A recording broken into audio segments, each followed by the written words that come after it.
watak itu pada anak-anak SD ini nggak payah cuci, memang mantap ya.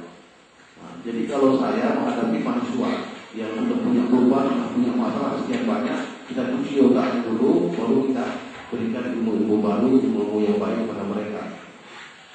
Tetapi kalau anak kelas 1, 2, dan 3 dan mungkin sampai kelas 6 itu nggak payah dicuci. Kalau hari ini ibu bilang A begini, ya dia nanti A. Jadi kalau salah huruf A yang dibilang, maka salah sampai seumur zamannya, sampai dia meninggal.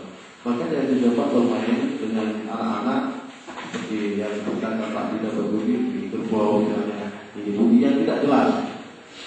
Seharusnya mereka kata yang jelas sehingga ini melekat pada mereka.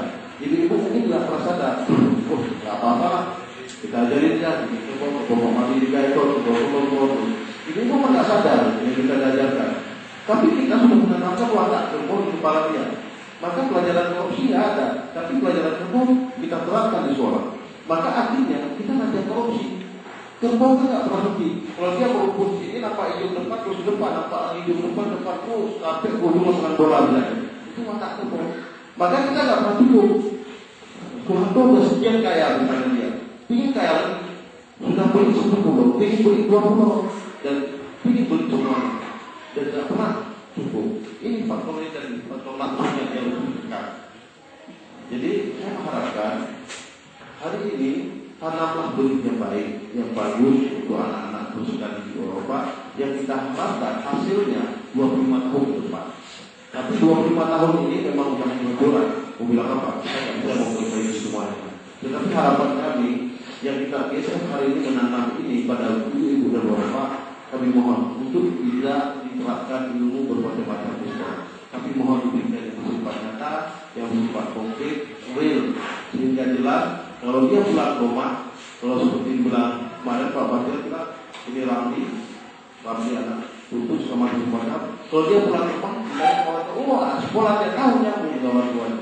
Tapi kalau kita tanya si Budi, di pulang ke rumah tanya ke mama dan bapaknya, ibu punya belajar dulu. Tapi kita sudah berapa kali bolak-balik Jawa, kan pernah ketemu sama si Budinya.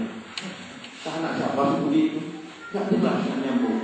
Tapi coba kita bilang, ini rumah, ini kemarin kemudian kalau dia tanya langsung connect dengan orang tuanya. Jadi kenapa hari ini kita selalu mengatakan apa itu?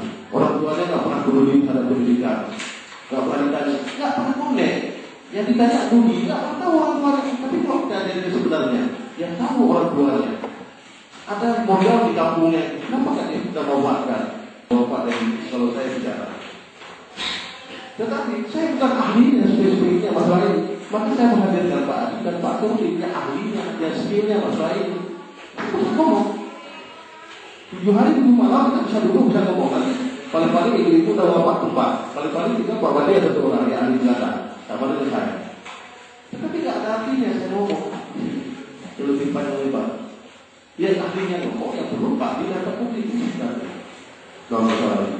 Di dalam hal ini harapan saya kepada Bapak dan Ibu silakan berkoordinasi merupakan sebuah alumni isi 27 orang. Silahkan nanti dimana dulu apa sebulan sekali atau 2 bulan sekali silahkan sebenarnya. Kemudian bisa aja bergabung di rumah sekolah itu kan sudah ada wali kelas 1, sudah ada wali kelas 2, sudah ada yang pernah dilatih KPSP atau KPK dulu, kemudian sudah pernah juga dia kepala sekolah yang biasanya training, kemudian ada yang di training oleh studio lain dulu maka yang berminat silahkan dikumpul, dibuat yang terbaik sebenarnya.